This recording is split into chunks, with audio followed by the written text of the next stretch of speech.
This week on 18 Degrees North. Sexual predators. 80% of Caribbean countries have failed to protect our children from them. The man told me he's a doctor and he told me to take off my pants and he started joking my penis and whatever. Are the laws enough? While we are waiting for somebody to accent a law, or while we are waiting to build an institution, our children are suffering. Children who've now grown up without seeing their offenders brought to justice. What more can be done to help them? And then, from ska to rocksteady to reggae,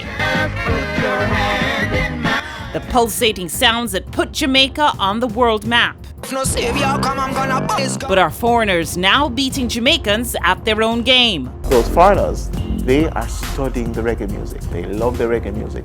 They learn it and then they present it. On this episode of 18 Degrees North.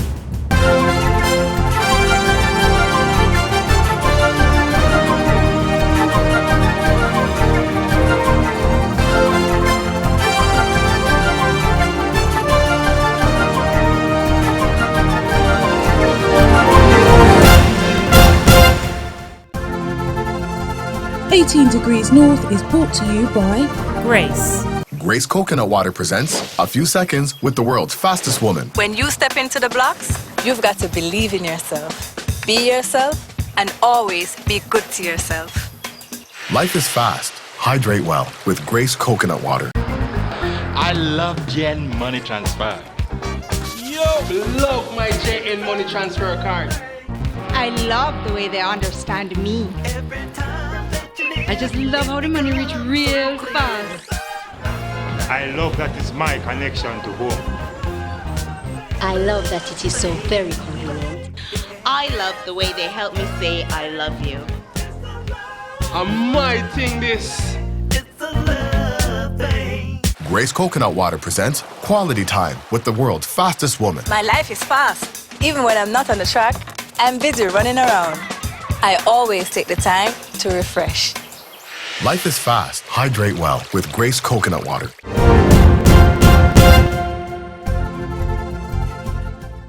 Hello, I'm Zara Burton and welcome to 18 Degrees North. It's from right here in Kingston, Jamaica, where every week we're going to take you on a global journey with us as we bring you a newer perspective on Caribbean affairs. And we begin tonight with an issue plaguing many Caribbean societies: child sex abuse. A 2012 UNICEF report concluded 80% of countries in the region have failed to provide proper safeguards to protect children from violent sexual crimes. Also missing are appropriate laws to punish the perpetrators. In Trinidad and Tobago, Jerry is just one of thousands of victims who've lost faith in the justice system. There's also the death of Akil Chambers, whose unsolved murder in 1998 still haunts the Twin Island Republic. This week, 18 Degrees North takes a look at how the absence of a coherent national strategy is contributing to the lack of justice for victims. Len Almadin Thornhill takes us 11 degrees north and 61 degrees west to Port of Spain.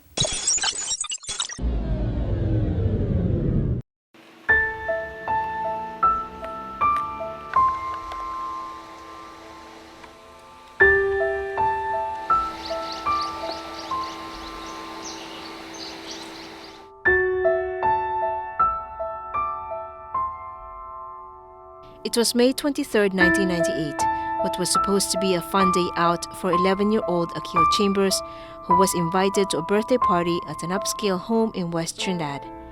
Instead, by the next morning, his small, lifeless body was found floating at the bottom of a pool. At first, officials said he had drowned. Then 6 years later, a coroner ruled he was raped and then murdered. Crucial evidence disappeared. Key suspects were allowed to leave the country. And there were rampant allegations that the police failed to properly investigate the crime scene. The case of Akil Chambers was an igniting force behind the 2000 landmark legislation in Trinidad and Tobago that sought to create better reporting procedures, better policing, and more public awareness about child abuse.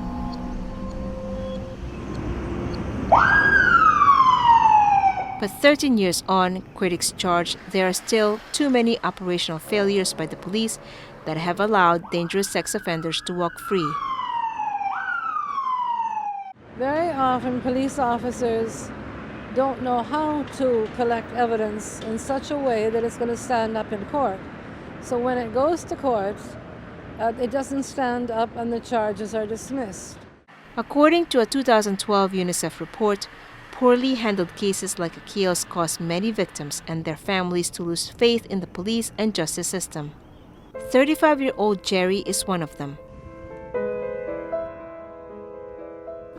At 3, he was dumped at the main port in Trinidad and placed in a local children's home, where he says he was sexually abused when he was in his mid-teens. The man told me he's a doctor and he told me take off my pants and he started joking my penis and whatever. So I did not like it, so I pulled back up my pants and he keep on telling me take it down, take it down, take it down. So I told the welfare officer and the welfare officer told me I lying. Jerry says the abuse happened many times. After leaving the home at 18, he decided to speak out. He reported the matter to the police and wrote letters to powerful government figures, including to then Prime Minister Patrick Manning, who referred his case to the Ministry of Planning, but nothing got done. It's a waste of time you go into the ministry, they're not doing nothing about it. Like last time we was on TV, we say everything what happened and the ministry say the home running good, which is not true. You understand? Because the minister not there, it's we who live in the home, we who pass through the hard times, we know what's happening in the home. So that's why I don't trust nobody in the government now. When we checked, St. Mary's Home said they did not keep the records of wards like Jerry after they leave. In the end, Jerry says the man who abused him was never charged because he didn't have enough evidence against him. It's one of the things that the DPP has said over and over again, that they can't prosecute because they don't have evidence that will stand up. Confidence in how child sex abuse cases are handled in Trinidad and Tobago is low even among government ministers.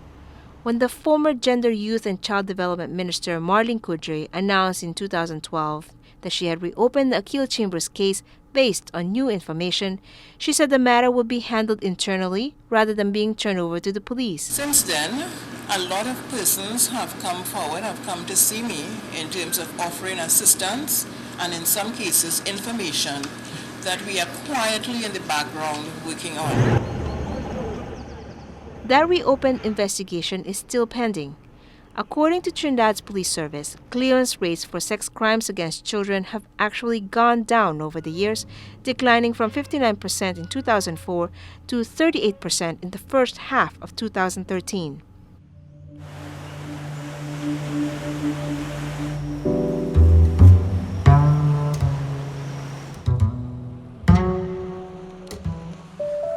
Poorly handled cases make Trinidad and Tobago a soft target for what is becoming widespread child sex abuse in the Caribbean.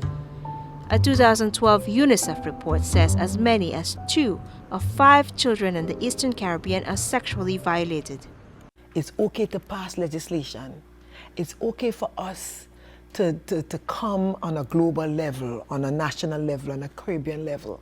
But while we are doing all of that, Lynn, there are children who are suffering at the hands of adults. And I am saying implementation, no delay. If there's a UNICEF report, if the UNICEF report say so and so, then there must be consequences for those who do not act. Margaret Sampson Brown used to be Assistant Police Commissioner and now heads the Victim and Witness Support Unit that handles violence against children. She's frustrated by the country's failure to implement approved legislation. In 2000, the government proposed to establish the Children's Authority under the Children's Authority Act No. 64, which was supposed to be a reporting hub for all cases of child abuse. But 13 years on, the authority told us it's still not operational. More recently, the Parliament passed the Children's Act in 2012 to improve detection of abuse and impose stiffer penalties for perpetrators. A year later, the act has yet to be signed into law. Some government officials say there are flaws in the act that must be addressed and amended. So we have to wake up on some of the way how we do business. Because while we are waiting for somebody to accent a law, or while we are waiting to build an institution, our children are suffering. For Jerry, he chose not to suffer in silence. I come out okay because You have Ibis Rivers who talk to me and show me what is right, what is wrong. And even though Jerry knows he may never get justice for his case, he continues his uphill battle for other victims. Things still happening. Still happening. Children being interfered, have no way to stay, no way to go. Government showing a blind eye on them and whatever. In Trinidad and Tobago, everyone seems to agree more should be done to help victims. And it's not a question of what needs to be done, it's when will the government implement it. And coming up on 18 Degrees North, lessons from a Caribbean neighbor, what Jamaica is doing to tackle its own child abuse problem. Despite we have these negative perceptions of what is happening within our country, we are leading the Caribbean in terms of the initiatives that are established through these 3 agencies. That's next on 18 Degrees North. The preceding segment was brought to you by Grace.